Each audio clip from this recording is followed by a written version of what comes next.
orang-orang dari luar ya, dari Jawa, Kalimantan, Sulawesi. Nah, mereka memanfaatkan peluang yang ada di sana. Akhirnya rata-rata teman-teman dari luar eh, Papua itu rata-rata kaya semua.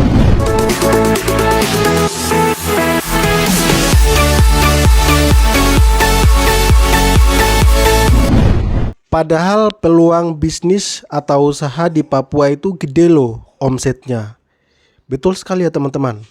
Ya, teman-teman ya, kita orang-orang Papua ya, kalau melihat seandainya kalau kita itu membuka mata itu lebar-lebar ya, kita pola pikirnya itu kita berubah ya. Misalnya CPNS atau politik atau mabuk-mabukan.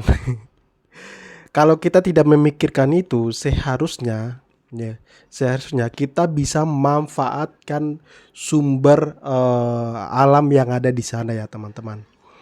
Nah, teman-teman dari luar Papua saja mereka memandang Papua itu peluang yang sangat-sangat luar biasa teman-teman. Peluang yang sangat-sangat luar biasa. Karena itu kenapa? Karena itu orang-orang dari luar ya, dari Jawa, Kalimantan, Sulawesi. Nah, mereka memanfaatkan peluang yang ada di sana. Akhirnya rata-rata teman-teman dari luar Papua itu rata-rata kaya semua.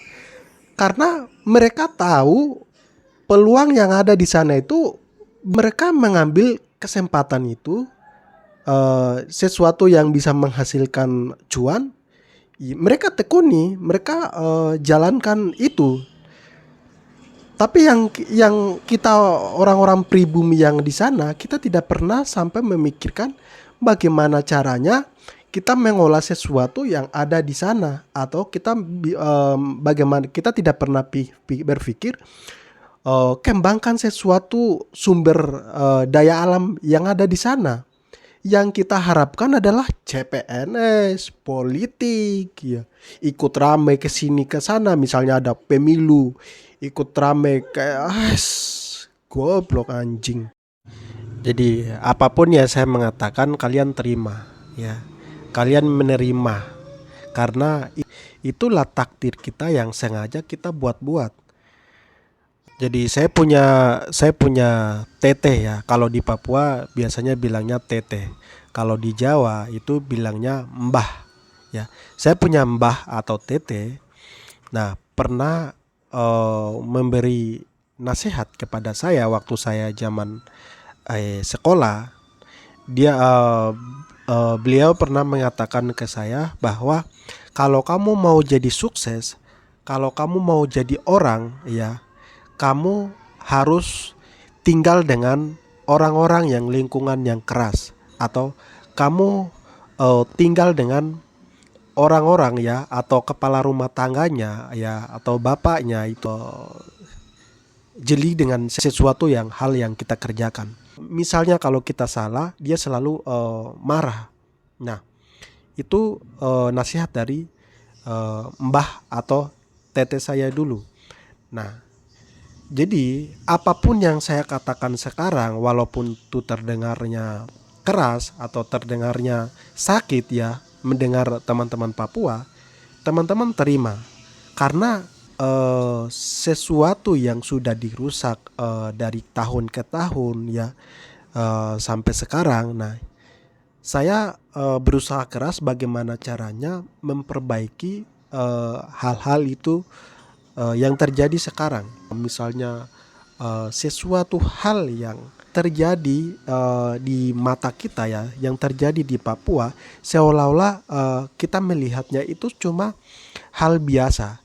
Tapi kalau saya memandangnya itu sangat parah ya, dampak buruk akan terjadi di masa depan kita. Karena itu kenapa saya selalu menyuarakan hal-hal yang sekiranya merugikan orang-orang Papua.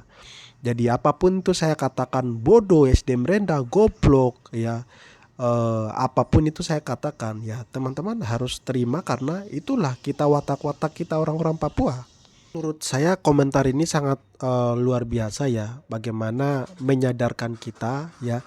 Ini komentar bukan hanya sekali ini, tapi banyak teman-teman yang dari luar Papua mereka berkomentar hal yang sama ya. Mereka berkomentar dengan ketikan-ketikan yang sama seperti ini. Karena kenapa? Karena kalau kita kita itu bisa menganalisa sesuatu hal yang benar, harusnya kita bisa menilai bahwa oh ternyata orang-orang dari luar Papua mereka menilai seperti ini, berarti Papua itu ada apa sebenarnya? Kenapa teman-teman dari luar Papua kok mereka menilainya seperti ini? Berarti teman-teman dari luar Papua mereka menilai bahwa di Papua itu peluang yang sangat-sangat luar biasa ya, peluang yang sangat-sangat bisa dimanfaatkan untuk orang-orang Papua maupun orang-orang dari luar Papua.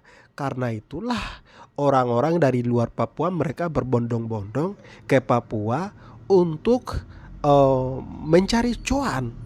Nah, tapi kita tidak pernah menyadari itu, kita justru memusuhin mereka ya, membangun sebuah narasi membeda-bedakan antara pribumi dengan pendatang. Akhirnya yang terjadi orang-orang yang benar-benar mereka mau membagi pengalaman, misalnya mau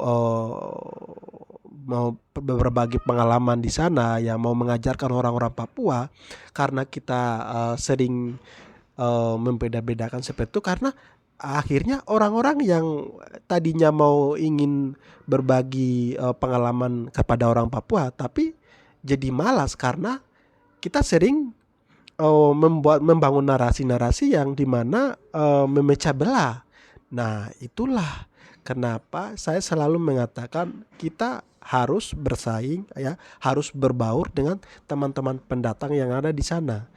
Dan walaupun sebagian besar mereka sudah beranggapan bahwa kita itu memang susah diajarkan ya, atau susah diajarkan sesuatu hal yang benar. Jadi teman-teman tetap semangat, kita harus berjuang ya. Orang-orang Papua ya termasuk saya, kita harus berjuang. Salam Parjo.